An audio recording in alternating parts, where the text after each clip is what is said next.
नमस्कार दोस्तों, स्वागत है आपका आज के मुख्य समाचारों में। दोस्तों यहां पर आपको देखने को मिलेंगी सुबह से लेकर शाम तक की तमाम बड़ी खबरें, मुख्य समाचार, ब्रेकिंग न्यूज अपडेट्स के रूप में। तो दोस्तों आप सभी लोगों से रिक्वेस्ट है इस वीडियो को ज्यादा से ज्यादा लाइक और शेयर करें। तो दोस्तों सीधे चलते हैं आज की पहली बड़ी खबर की ओर। आम आदमी पार्टी की केंद्र को दो टूक, कहा केजरीवाल सरकार के होते हुए किसानों का कुछ नहीं बिगाड़ सकते। जी हां दोस्तों, दिल्ली के बॉर्डर पर केंद्रीय कृषि कानूनों के खिलाफ करीब 8 माह से धरने पर बैठे किसानों के समर्थन में एक बार फिर आम आदमी पार्टी ने दम भरा है। आम आदमी पार्टी ने साफ और स्पष्ट कहा है कि जब तक दिल्ली में केजरीवाल सरकार है तब तक किसानों का कोई कुछ नहीं बिगाड़ सकता। आम आदमी पार्टी के प्रवक्ता और विधायक राघव चड्ढा ने कहा है कि पिछले 8 महीने से देश का किसान चाहे 2 डिग्री तापमान हो या 45 डिग्री की तड़तड़ाती धूप हो, वो अपने हकों की लड़ाई लड़ने के लिए दिल्ली की दहलीज पर बैठे हैं। यह केंद्र सरकार अभी तक इन किसानों का मुद्दा नहीं सुलझा पाई है।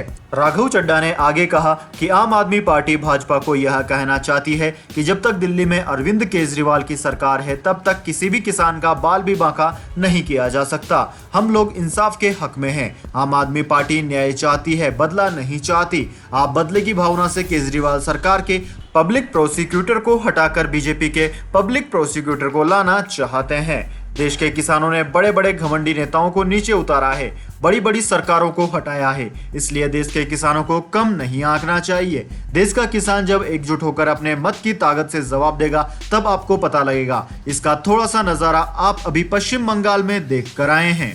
इसके बाद दोस्तों अगली बड़ी खबर, पेट्रोल डीजल के दाम में रिकॉर्ड बढ़ोतरी से सब्जी, फल, किराना, ट्रांसपोर्ट सब कुछ हुआ महंगा। जी हां दोस्तों, पेट्रोल डीजल के दामों में रिकॉर्ड बढ़ोतरी से सिर्फ कार बाइक चलाना ही महंगा नहीं हो रहा है, बल्कि अब कोरोना काल में पहले से संकट से जूझ रही देश की अर्थव्यवस्था पर गंभीर असर पड़ने लगा है। ट्रांसपोर्टेशन कॉस्ट में इजाफा होने से करीबन हर चीजों के दाम बढ़ने लगे हैं, जिससे महंगाई आम आदमी की कमर तोड़ने लगी है। दोस्तों सोमवार को दिल्ली में पेट्रोल के भाव प्रति लीटर 99 रुपए 86 पैसे और डीजल के दाम 89 रुपए 36 पैसे प्रति लीटर पहुंच गए। मुंबई में यही भाव 105 रुपए 92 पैसे और 96 रुपए 91 पैसे हैं। जबकि देश में सबसे बड़ी oil company Indian oil corporation के आंकड़ों के मुताबिक पिछले 3 साल में मुंबई में पेट्रोल का भाव 25% से ज्यादा बढ़ा है। इसी दौरान डीजल के भाव में करीब 33% बढ़ोतरी हुई है। दोस्तों पेट्रोल और डीजल की बढ़ती कीमतों का सीधा असर मुद्रास्फीति यानी कि महंगाई पर पड़ रहा है।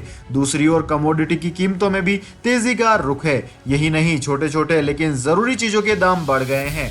हाल ही में अमूल ने भी अपने दूध उत्पादों के दामों में इजाफे की घोषणा की है। इसी तरह से साबुन, तेल, ग्लास, टूथपेस्ट, किचन अप्लायंस, घरेलू उपकरण सबके दाम बढ़ गए हैं। इसके बाद दोस्तों अगली बड़ी खबर, नागरिक विमानन मंत्रालय ने घरेलू उड़ानों में पैसेंजर कैपेसिटी को 50% से बढ़ाकर 65% किया। जी हाँ दोस्तों, भारत में विमानन कंपनियां अब 65% पैसेंजर कैपेसिटी के साथ उड़ान भर सकेंगी। नागरिक विमानन मंत्रालय ने कोविड-19 की दूसरी लहर के बीच की गई 50% पैसेंजर कैपेसिटी को बढ़ाकर 65% करने का निर्णय ले लिया है। दोस्तों आपकी जानकारी के लिए बता दें, कम यातायात के कारण जिन मुद्दों का सामना करना पड़ रहा है उन पर घरेलू एयरलाइंस को नागरिक विमानन मंत्रालय ने अपने प्रस्ताव पेश करने के लिए कहा था। रविवार को यह बात सामने आई थी कि पैसेंजर कैपेसिटी में बढ़ोतरी को लेकर इस सप्ताह नागरिक उड्डयन मंत्रालय, नागरिक उड्डयन महानिदेशालय और भारतीय विमानपत्तन प्राधिकरण के शीर्ष अधिकारी चर्चा कर सकते हैं। दोस्तों आपकी जानकारी के लिए बता दें, कोविड-19 की दूसरी लहर के मद्देनजर कई राज्यों द्वारा लगाए गए लॉकडाउन और यात्रा प्रतिबंधों के कारण यातायात में उल्लेखनीय गिरावट के बाद भारत में हवाई यातायात लगातार 5वें सप्ताह बढ़ा है। इसी वजह से अब प्लेन में बैठने की कैपेसिटी 50% से बढ़ाकर 65% कर दी गई है। इसके बाद दोस्तों अगली बड़ी खबर, महाराष्ट्र असेंबली में हुआ हंगामा, बीजेपी के 12 विधायक 1 साल के लिए हुए निलंबित। जी हां दोस्तों, महाराष्ट्र विधानसभा में बीजेपी के 12 विधायकों को 1 साल के लिए विधानसभा से निलंबित कर दिया गया है। दोस्तों उन पर आरोप है कि उन्होंने स्पीकर की कुर्सी पर विराजमान भास्कर जाधव के साथ अमर्यादित व्यवहार किया। बीजेपी ने इस कार्यवाही का कड़ा विरोध जताया। कार्यवाहक स्पीकर भास्कर जाधव ने कहा कि जब सदन स्थगित हुआ तो बीजेपी के नेता मेरे केबिन में आए और विपक्ष के नेता देवेंद्र फडणवीस और वरिष्ठ नेता चंद्रकांत पाटिल के सामने मुझे गालियां दी। उन्होंने संसदीय मामलों में मंत्री से इस मुद्दे की जांच करने के लिए कहा है। राज्य की संसदीय कार्य मंत्री अनिल परब ने विधायकों को निलंबित करने का प्रस्ताव पेश किया, जिसे ध्वनि मत से पारित कर दिया गया। अनिल परब ने कहा है कि इन 12 विधायकों को निलंबन की अवधि के दौरान मुंबई और नागपुर में विधानमंडल परिसर में प्रवेश करने की अनुमति नहीं दी जाएगी। वहीं दोस्तों, विपक्षी नेता और पूर्व सीएम देवेंद्र फडणवीस ने इस कार्यवाही पर विरोध जताया है। फडणवीस ने कहा है कि बीजेपी विधायक इस कार्यवाही के विरोध में सदन की कार्यवाही का बहिष्कार करेंगे। इसके बाद दोस्तों, अगली बड़ी खबर, राजस्थान के मुख्यमंत्री अशोक गहलोत का केंद्र पर हमला, कहा सरकार की गलत नीति और नीयत से बढ़ी है महंगाई। जी हां दोस्तों, मुख्यमंत्री अशोक गहलोत ने बढ़ती महंगाई के लिए केंद्र सरकार की गलत नीतियों और नीयत को जिम्मेदार बताया है। अशोक गहलोत ने कहा कि केंद्र सरकार ने पिछले 7 साल में महंगाई को कम करने के लिए कोई भी ठोस कदम नहीं उठाया, जिसके कारण आज इतनी महंगाई हो गई है कि आम आदमी को अपना घर चलाना मुश्किल हो गया है। उन्होंने कहा कि कोरोना के कारण पहले ही सभी की आमदनी कम हुई है, वहीं बढ़ती महंगाई ने आम आदमी के जेब खर्च का हिसाब बिगाड़ दिया है। यह दिखता है कि केंद्र सरकार बुरी तरह असफल हो गई है, जिसके पास ना तो सही नीति है और ना ही साफ नीयत। पेट्रोल, डीजल, रसोई गैस से लेकर रोजमर्रा के इस्तेमाल की सभी चीजें महंगी होती जा रही है। दोस्तों, अशोक गहलोत ने केंद्र सरकार से जारी किए गए महंगाई के आंकड़ों पर बात करते हुए कहा कि अप्रैल में खुदरा महंगाई 4.23% पर थी, जो मई में बढ़कर 6.30% पर हो गई है। वहीं थोक महंगाई दर में बढ़कर रिकॉर्ड 12.94% पहुंच गई है। इसी प्रकार मई में खाद्य महंगाई 1.96% से बढ़कर 5.01% के स्तर पर पहुंच गई। दोस्तों, यह दिखाता है कि बाजार में आम आदमी के इस्तेमाल की वस्तुओं की कीमतें किस तेजी से बढ़ी है। इसके अलावा दोस्तों, उन्होंने कहा कि 1 लीटर सरसों के तेल की कीमत 180 से लेकर 190 रुपए तक पहुंच जाना आम आदमी के भोजन छीनने जैसा है। जुलाई को रसोई गैस सिलेंडर की कीमतों में 25 रुपए की बढ़ोतरी पर गहलोत ने कहा कि मोदी सरकार ने पिछले 14 महीने में रसोई गैस सिलेंडर के दाम 255 रुपए बढ़ा दिए हैं। गैस सब्सिडी भी अब पूरी तरह बंद हो गई है, जिससे आमजन खाना पकाने के लिए सिलेंडर छोड़कर पुनः कोयला और लकड़ी के इस्तेमाल को मजबूर हो रहे हैं। उन्होंने कहा कि कांग्रेस के समय 450 रुपए का गैस सिलेंडर मोदी सरकार 834 रुपए में बेच रही है। इसके बाद दोस्तों, अगली बड़ी खबर, सीबीएसई 10वीं और 12वीं के साल में 2 बार होंगे एग्जाम, एकेडमिक सेशन 2 भागों में बांटा गया।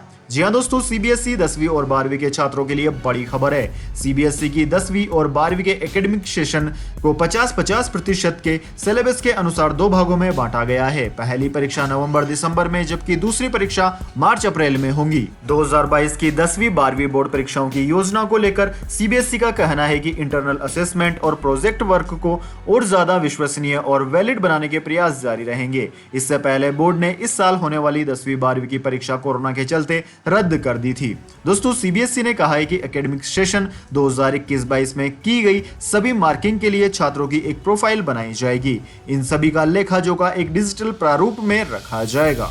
इसके बाद दोस्तों, अगली बड़ी खबर, डेल्टा वेरिएंट के खिलाफ कोरोना की वैक्सीन 8 गुना कम असरदार, दिल्ली के अस्पताल में हुआ खुलासा। जी हां दोस्तों, कोरोना वायरस के डेल्टा और डेल्टा प्लस वेरिएंट ने भारत समेत दुनिया भर में काफी तबाही मचाई है। अब एक नई स्टडी सामने आई है, जिससे चिंताएं और बढ़ जाती हैं। दोस्तों, दिल्ली स्थित एक अस्पताल की स्टडी में दावा किया गया है कि कोरोना वायरस के डेल्टा वेरिएंट के खिलाफ वैक्सीन 8 गुना कम असरदार है। इसका मतलब दोस्तों साफ है कि वुहान में मिले कोरोना के वेरिएंट की तुलना में कोविड टीका डेल्टा वेरिएंट पर 8 गुना कम प्रभावी है। विश्व स्वास्थ्य संगठन यानी कि WHO द्वारा कोरोना वायरस के B.1.617.2 का, या फिर उसको डेल्टा वेरिएंट भी कह सकते हैं, को पहले ही चिंता का एक रूप करार दिया जा चुका है। स्टडी में दावा किया गया है कि भारत में डेल्टा वेरिएंट का प्रभुत्व पहले से संक्रमित व्यक्तियों में एंटीबॉडी को निष्क्रिय करने और वायरस की संक्रमणता को बढ़ोतरी से प्रेरित है। दिल्ली के सर गंगाराम अस्पताल सहित भारत में 3 केंद्रों पर 100 से अधिक हेल्थ वर्कर्स पर स्टडी की गई। Cambridge institute of therapeutic immunology and infectious disease के वैज्ञानिक भी इस स्टडी का हिस्सा थे। रिसर्चर ने पाया कि वैक्सीन के दोनों डोज ले चुके हेल्थ वर्कर्स के संक्रमित होने के पीछे की वजह ज्यादातर में डेल्टा वेरिएंट ही था। यानी कि दोस्तों, अगर आपने दोनों वैक्सीन के डोज ले लिए हैं, फिर भी आपको सचेत रहने की जरूरत है, क्योंकि जिन्होंने वैक्सीन के डोज लिए हैं उन्हें भी डेल्टा वेरिएंट प्रभावित कर रहा है। इसके बाद दोस्तों अगली बड़ी खबर, मानसून सीजन में रोज संसद के बाहर प्रदर्शन करेंगे फार्मर्स, सांसदों को देंगे चेतावनी पत्र। जी हां दोस्तों, संसद के मानसून सत्र के दौरान सरकार के सामने नई चुनौती आने वाली है। संसद में विपक्ष के विरोध के अलावा बाहर भी सरकार को किसानों का विरोध झेलना पड़ेगा। संयुक्त किसान मोर्चा एसकेएम ने रविवार को पूरे मानसून सत्र के दौरान संसद के बाहर रोज प्रदर्शन करने का ऐलान किया है। करीब 200 किसानों का ग्रुप हर दिन कृषि कानूनों के खिलाफ प्रदर्शन करेगा। दोस्तों, कृषि कानूनों के विरोध में 40 से ज्यादा किसान संगठन संयुक्त किसान मोर्चा के नेतृत्व में पिछले करीब 7 महीने से प्रदर्शन कर रहे हैं। किसानों की ओर से कहा गया है कि सत्र शुरू होने के 2 दिन पहले सदन के अंदर कानूनों का विरोध करने के लिए सभी विपक्षी सांसदों को एक चेतावनी पत्र भी दिया जाएगा। किसान नेता बलबीर सिंह राजेवाल ने कहा कि हम विपक्षी सांसदों से भी 17 जुलाई को सदन के अंदर हर दिन इस मुद्दे को उठाने के लिए कहेंगे, जबकि हम विरोध में बाहर बैठेंगे। हम उनसे कहेंगे कि संसद से वॉकआउट कर सरकार को फायदा न पहुंचाएं। इसके बाद दोस्तों जान लेते हैं पूरी दुनिया और भारत में क्या है इस महामारी के ताजा हालात। तो सबसे पहले दोस्तों बात करते हैं पूरी दुनिया की। तो दोस्तों पूरी दुनिया की बात की जाए तो पूरी दुनिया में इस वक्त तक इस महामारी के संक्रमितों का आंकड़ा 18,39,17,000 को पार कर गया है, जबकि दोस्तों इस महामारी से मरने वालों की संख्या 39,79,000 को पार कर गई है। वहीं दोस्तों सर्वाधिक प्रभावित देशों की बात की जाए तो इनमें America, India, Brazil, France, Russia, Turkey, United Kingdom, Argentina, Colombia आदि देशों का नाम आता है। वहीं दोस्तों बात कर लेते हैं क्या है भारत के हालात, लेकिन उससे पहले मेरी आपसे एक छोटी सी रिक्वेस्ट है। अगर दोस्तों आपको अभी तक हमारी न्यूज पसंद आई है तो इसे एक छोटा सा लाइक जरूर दे दें, और अगर आपको पसंद नहीं आई है तो बेशक आप डिसलाइक भी कर सकते हैं, लेकिन दोस्तों लाइक और डिसलाइक जरूर कीजिए, क्योंकि दोस्तों यही हमारी मेहनत का फल होता है और इसी से हमें पता चलता है कि आपको हमारी वीडियो पसंद आई है या नहीं। तो दोस्तों जल्दी से जान लेते हैं क्या है भारत के हालात। दोस्तों भारत में इस वक्त तक कुल मिलाकर 3,05,85,000 से ज्यादा महामारी के मामले सामने आ चुके हैं, जिनमें से 4,02,000 से ज्यादा लोगों की जान चली गई है। वहीं दोस्तों पिछले 24 घंटे की बात की जाए तो पिछले 24 घंटों के दौरान 39,796 नए मामले सामने आए हैं। वहीं दोस्तों मरने वालों की संख्या में 723 का इजाफा हुआ है। वहीं दोस्तों बात कर लेते हैं भारत में सर्वाधिक प्रभावित राज्यों की। तो उनमें महाराष्ट्र, केरला, कर्नाटक, तमिलनाडु, आंध्र प्रदेश, उत्तर प्रदेश, वेस्ट बंगाल, दिल्ली, छत्तीसगढ़, राजस्थान, ओडिशा, गुजरात, मध्य प्रदेश आदि राज्यों का नाम आता है। दोस्तों ये तमाम राज्य इस महामारी से सर्वाधिक प्रभावित हैं। इसके बाद दोस्तों रुक करते हैं अगली बड़ी खबर का। मानसून 10 जुलाई तक राजस्थान, पंजाब समेत उत्तर भारत के बाकी हिस्सों में छाएगा। दिल्ली में 15 साल में सबसे लेट पहुंचा। जी हां दोस्तों, गर्मी से तप रहे उत्तर भारत के लिए राहत की खबर है। मौसम विज्ञान विभाग के मुताबिक दिल्ली समेत बारिश के लिए तरस रहे हिस्सों में 10 जुलाई तक मानसून पहुंच जाएगा। दिल्ली में पिछले 15 साल में इस बार मानसून सबसे लेट पहुंचा है। दोस्तों मौसम विभाग के मुताबिक मानसून के पश्चिमी यूपी के बचे हिस्सों, पंजाब, हरियाणा और राजस्थान के कुछ और इलाकों के साथ दिल्ली में 10 जुलाई के आसपास आगे बढ़ने की संभावना है। इससे देश के मध्य और नॉर्थ वेस्ट इलाके में बारिश होगी। इंडियन मेट्रोलॉजी डिपार्टमेंट के रीजनल फोरकास्टिंग सेंटर के हेड कुलदीप श्रीवास्तव ने बताया कि इससे पहले 2012 में 7 जुलाई और 2006 में 9 जुलाई को मानसून दिल्ली पहुंचा था। 2002 में दिल्ली में 19 जुलाई को पहली बार मानसून की बारिश हुई थी। यहाँ 1987 में सबसे लेट 26 जुलाई को मानसून आया था। दोस्तों मौसम विज्ञान विभाग के अनुसार अगले 24 घंटों के दौरान हरियाणा और दिल्ली के कुछ हिस्सों में गरज के साथ हल्की या मध्यम बारिश का अनुमान है। इसके बाद दोस्तों अगली बड़ी खबर, माफिया मुख्तार अंसारी की जेल में हुई हालत खराब, पहचान पाना भी हुआ मुश्किल। जी हां दोस्तों, माफिया मुख्तार अंसारी की मुश्किलें आए दिन बढ़ती ही जा रही है। अब जेल में उसकी हालत ऐसी हो गई है कि उसे पहचान पाना भी मुश्किल है। कभी उत्तर प्रदेश के कई जिलों में रसूख रखने वाला और सेहतमंद मुख्तार अंसारी अब काफी पतला हो चला है। कंधे झुक गए हैं और बाल व दाढ़ी पूरी तरह से सफेद हो चुकी है। आंखों पर चश्मा लगाए वो किसी कमजोर बुजुर्ग जैसा नजर आ रहा है। दरअसल दोस्तों सोमवार को मुख्तार अंसारी की एम्बुलेंस मामले में बाराबंकी सीजेएम कोर्ट में पेशी थी। वीडियो कॉन्फ्रेंसिंग के जरिए हुई इस पेशी में मुख्तार को एक और झटका लगा। मुख्तार अंसारी के वकील रणधीर सिंह सुमर ने बताया कि सुनवाई के दौरान उन्होंने जेल में टेलीविजन लगवाए जाने की मांग की थी, जिसे जेल प्रशासन ने बजट आने पर लगवाने का आश्वासन दिया था, लेकिन आज उसे कोर्ट ऑर्डर सीट में डाल दिया गया। सुनवाई के दौरान मुख्तार ने अपनी पुरानी मांग को दोहराते हुए हवाला दिया कि उत्तर प्रदेश की जेलों में बंद कैदियों को टीवी की सुविधा दी जाती है, लेकिन मेरे बैरक में टीवी नहीं लगाया गया है, इसलिए मुझे भी ये सुविधा चाहिए। मुख्तार ने कोर्ट से आग्रह किया कि यदि आप आदेश कर देंगे तो जेल में टीवी की सुविधा मिल जाएगी। सुमन ने बताया कि इस संबंध में कोई आदेश नहीं हुआ, बल्कि इस मांग को मुख्य दंडाधीश अधिकारी राकेश ने कोर्ट ऑर्डर सीट में रख दिया है। इसके बाद दोस्तों अगली बड़ी खबर, गोल्ड सिल्वर प्राइस टुडे, सोना खरीदने का सुनहरा मौका, कीमतें हो गई है काफी कम। जी हाँ दोस्तों, पिछले हफ्ते लगातार 2 कारोबारी दिन तक सोने के दाम बढ़े। आज भी सोने का रेट हल्की तेजी के साथ खुला। बीते हफ्ते सोना 47,000 रुपए प्रति 10 ग्राम के ऊपर निकल गया था। वहीं दोस्तों आज सोना 47,000 रुपए के ऊपर खुला। वैसे दोस्तों ताजा सराफा बाजार की बात की जाए तो आज सराफा बाजार में सोने के दाम 47,300 रुपए प्रति 10 ग्राम रिकॉर्ड किए गए, जो कि उच्चतम स्तर से 9,000 रुपए लगभग कम है। वहीं दोस्तों चांदी की बात की जाए तो चांदी 1,000 रुपए की बढ़त के साथ 70,000 रुपए प्रति किलोग्राम पर पहुंच गई है। इसके बाद दोस्तों अगली बड़ी खबर, अमेज़न ने कर दी बड़ी गलती, मात्र 5,900 रुपए में लिस्ट किया 96,000 वाला एसी, कई लोगों ने खरीदा। जी हाँ दोस्तों, अमेज़न ने अपनी ई कॉमर्स वेबसाइट पर सोमवार को बड़ी गलती कर दी, जिसके कारण कंपनी को लाखों रुपए का नुकसान हो गया। इस नुकसान की वजह 96,700 रुपए की कीमत में आने वाला तोशिबा का एयर कंडीशनर है, जिसे अमेज़न पर महज 5,900 रुपए में लिस्ट करके बेच दिया गया।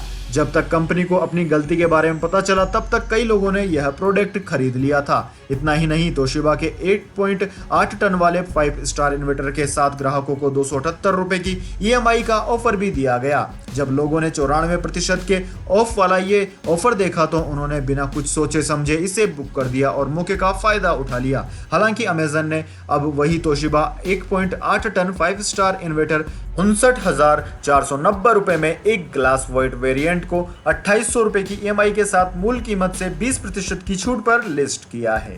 इसके बाद दोस्तों अगली बड़ी खबर, 150 कार चुराने वाले शौकत के मोबाइल में मिली आतंकवादियों की फोटो, राज जानने में जुटी है खुफिया एजेंसियां। जी हाँ दोस्तों, दिल्ली में कार चोरी के कश्मीर कनेक्शन मामले में नया खुलासा हुआ है। पकड़े गए आरोपी शौकत के मोबाइल फोन में ऐसी तस्वीरें मिली हैं जिनसे सुरक्षा एजेंसियों के कान खड़े हो गए हैं। सूत्रों के मुताबिक आरोपी शौकत के मोबाइल फोन में 3 आतंकवादियों की तस्वीरें मिली हैं। उसके मोबाइल फोन में एनकाउंटर में मारे गए कुछ आतंकवादियों के शवों की फोटो भी मिली है। यह तस्वीर किन आतंकवादियों की है और उनसे इन्हें अपने मोबाइल में सेव करके क्यों रखा है, इसके अलावा एक ड्रोन की फोटो भी मिली है। पुलिस अब इन तस्वीरों का राज जानने में जुट गई है। सूत्रों के मुताबिक दिल्ली से कार चोरी कर कश्मीर में खपाने के मामले में पकड़े गए बारामूला निवासी शौकत अहमद और जुबैर निवासी कैराना से खुफिया एजेंसियां लगातार पूछताछ कर रही है। दोस्तों शौकत पूछताछ में कुछ भी सहयोग नहीं कर रहा है और न ही अपना मुंह खोल रहा है। IB ने भी सोमवार को दोनों से करीब 2 घंटे तक पूछताछ की, लेकिन ज्यादा कुछ खुलासा नहीं हो पाया।